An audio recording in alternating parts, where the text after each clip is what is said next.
Kerala nurse நிமிஷப்பிரியாவுக்கு எதிரான தூக்கு தண்டனையை ஒரே நாளில் தடுத்து நிறுத்திய பெருமைக்குரியவர் காந்தபுரம் ஏபி அபுபக்கர் முஸ்லியார். கிளர்ச்சியாளர்களின் ஆதிக்கத்தின் கீழ் இருக்கும் ஏமன் அரசையே அணுகிய அந்த சர்வ வல்லமை படைத்த அபுபக்கர் யார் என்று பார்க்கலாம். கேரளாவின் கோழிக்கோட்டில் பிறந்தவர். 94 வயது ஆலிம் அபுபக்கர் முஸ்லியார். இவரது குரல் தெற்காசியா முழுவதும் இருக்கும் சன்னி முஸ்லிம்களை கட்டுப்படுத்தும்.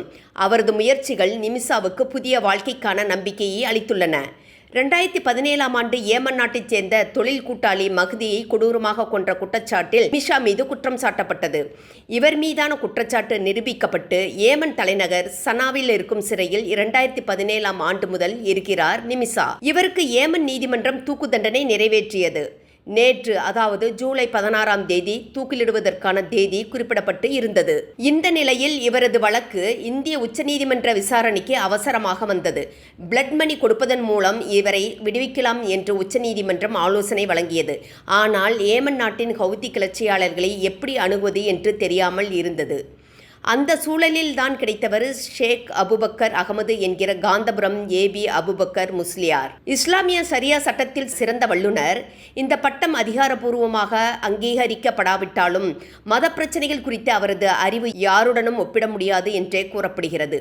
இந்திய சன்னி முஸ்லிம்களின் தலைவராகவும் இருக்கிறார். 10வது கிராண்ட் முஃப்தி என்று அழைக்கப்படுகிறார். இந்தியாவில் மட்டுமல்ல, வளைகுடா நாடுகள் மற்றும் தென்கிழக்கு ஆசியாவிலும் இவரது உரை பிரபலமானது. கேரளா மற்றும் தேசிய அளவில் இருக்கும் உலமா சபைகளில் தீவிரமாக செயல்பட்டு வருகிறார். இது தவிர கோழிக்கோட்டில் உள்ள மார்க்கஸ் நாலேஜ் சிட்டி தலைவராகவும் உள்ளார்.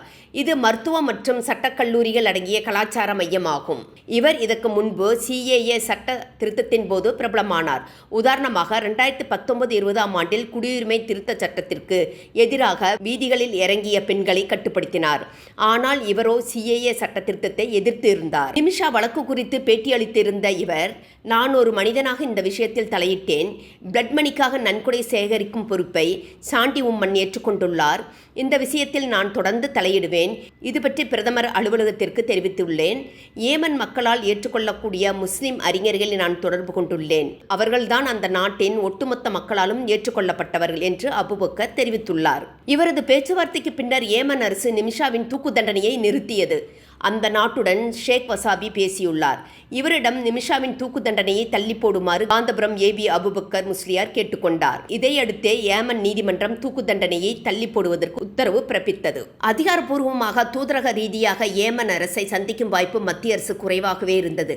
இந்த நிலையில்தான் தனியார் மூலம் அணுகுவது என்ற முடிவை எடுத்திருந்தது. தற்போது சனா சிறையில் நிமிஷா இருக்கிறார். இது ஏமன் நாட்டின் தலைநகரம் ஹவுதி கிளர்ச்சியாளர்களின் கட்டுப்பாட்டில் உள்ளது. இந்த நிலையில்தான் ஏமன் அரசின் சூழல் குறித்து உச்சநீதிமன்றத்தில் கூட மத்திய அரசின் அட்டார்னி ஜெனரல் AR வெங்கட்ரமணி விளக்கமளித்து இருந்தார். ஏமன் அரசு என்பது உலகில் மற்ற நாடுகளைப் போல அல்ல. இந்த நாட்டிற்கென்று தனிப்பட்ட சட்டம் இருக்கிறது. ஹவுதிகளின் அனுமதி இல்லாமல் எதுவும் செய்ய முடியாது. அதனால் தனிப்பட்ட முறையில் ஏமன் அரசை அணுகலாம் என்று மத்திய அரசு ஆலோசனை வழங்கியிருந்தது. காந்தபுரம் அபுபக்கர் உத்தரவின் பேரில் ஏமன் சூஃபி பேராசிரியர் ஷேக் ஹபீப் நடத்திய விவாதங்கள் நிமிஷப்பிரியாவின் வழக்கில் முக்கியமானவையாக கருதப்படுகிறது. மஹதியின் குடும்பத்தினர் பிளட் மணி ஏற்றுக்கொள்வது தொடர்பான பேச்சுவார்த்தையில் ஈடுபட்டுள்ளனர்.